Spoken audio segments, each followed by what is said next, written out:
Quels sont les meilleurs fromages pour la santé? Bienvenue dans le guide Blueness, le guide de l'alimentation idéale.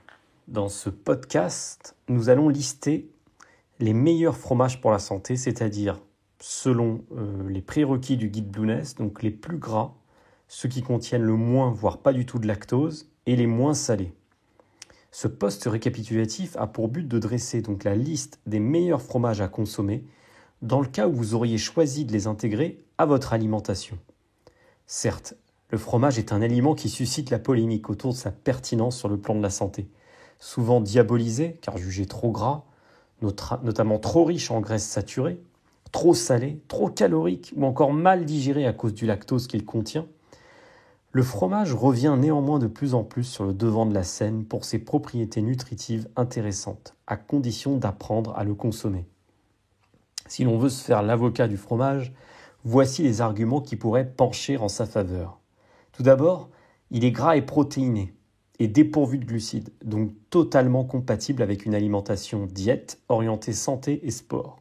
En effet, l'alimentation low carb, donc faible en glucides et en sucre, revient de plus en plus sur le devant de la scène aussi bien scientifique que fitness, et le guide Blueness ne manque pas de s'en faire l'écho. Donc, un bon fromage gras et protéiné associé à une source de glucides à index et à charge glycémique bas peut s'avérer très utile, notamment en début de journée.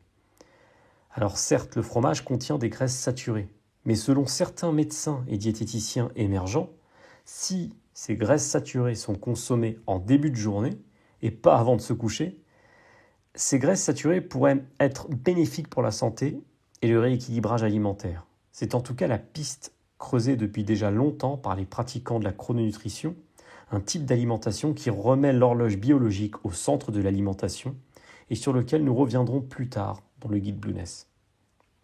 Ensuite, un autre argument qui penche en faveur du fromage, c'est que c'est un aliment ancestral qui est consommé dans certaines zones bleues sans aucun problème particulier sur la santé. Les zones bleues, nous y reviendrons dans le podcast qui leur sera réservé, ce sont les zones où l'espérance de vie est bien supérieure aux pays industrialisés et où les maladies de civilisation sont beaucoup moins, et où les populations sont beaucoup moins sujettes aux maladies de civilisation, comme le diabète, le surpoids, certaines allergies ou encore certains cancers. Enfin, il existe pléthore de fromages avec pas ou peu de lactose, et la teneur en sel tend à être abaissée par les industriels et les producteurs de fromage qui commercialisent même désormais des versions pauvres en sodium. Il faut donc juste éviter ou modérer les fromages frais qui contiennent encore une trop grande dose de lactose, qui, en plus d'être considéré par les nutritionnistes émergents comme un type de glucides relativement mauvais, n'est pas adapté pour les allergiques au lactose. Dans un premier temps, voici donc une liste des fromages les plus gras, donc ce sont ceux que nous recommandons généralement dans le guide Blueness, et ce sont ceux qui de toute façon sont à privilégier dans l'alimentation low carb, et si vous avez décidé de les intégrer à votre alimentation low carb, impérativement le matin au lever. Et après avoir dressé la liste des fromages les plus gras, nous verrons la liste des fromages dont le taux de sodium et le taux de lactose sont les moins élevés. En effet, les personnes à risque doivent éviter certains des fromages les plus salés. Alors, avant d'aller plus en avant dans la liste des fromages les plus gras et les plus dépourvus de lactose et de sel, dans ce podcast, nous allons faire un rapide tour d'horizon de tout ça, mais vous retrouverez la liste en détail directement sur le guide Blueness dans l'article qui est réservé donc au fromage.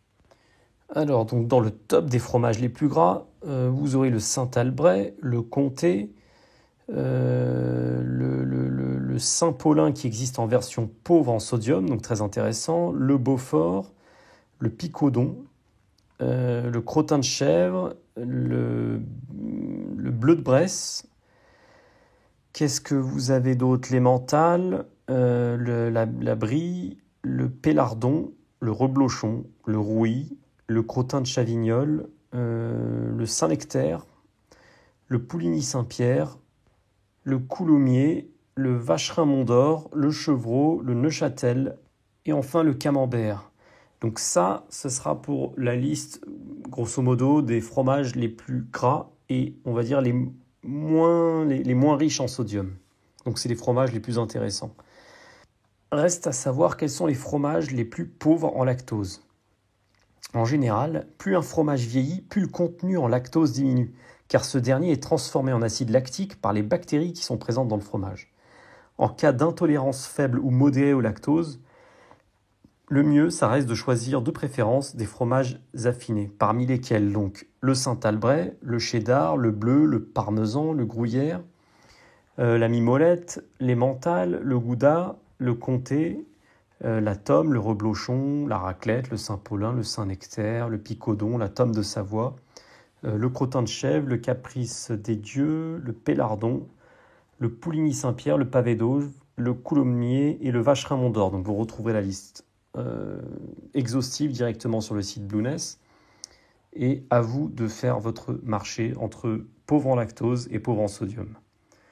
Ensuite, vous avez les fromages qui contiennent peu de lactose, donc ceux-là en contiennent, mais ils peuvent être consommés en fonction de la tolérance digestive que vous avez vis-à-vis du lactose.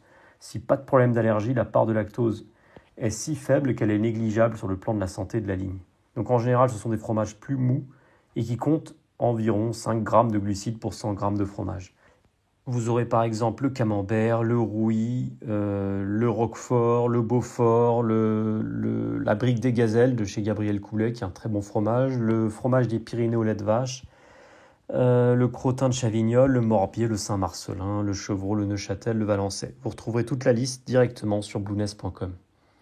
Et enfin, dans la liste des fromages qu'il faudrait éviter dans le cadre d'une alimentation low carb, mais à réserver si vous le souhaitez pour des repas exceptionnels, des repas de fête, etc. Et ceux-là seront plutôt les fromages frais qui contiennent donc trop de lactose. Vous retrouverez donc le Saint-Morel, le fameux Philadelphia, le Kiri, le Boursin, qui est très bon en goût mais qui malheureusement contient trop de lactose, le Tartare, etc., etc. En conclusion, ce que les chantres de l'alimentation low carb, chrono, etc. recommandent, c'est d'éviter donc le fromage blanc ou frais, le yaourt et bien sûr le lait. En effet, selon eux, ces aliments contiennent du lactose et des facteurs de croissance qui sont relativement néfastes pour la santé. Ce sera tout pour la liste des meilleurs fromages à consommer, nous le rappelons, plus tôt le matin. Et je vous dis à très bientôt dans le guide Blueness, le guide de l'alimentation idéale.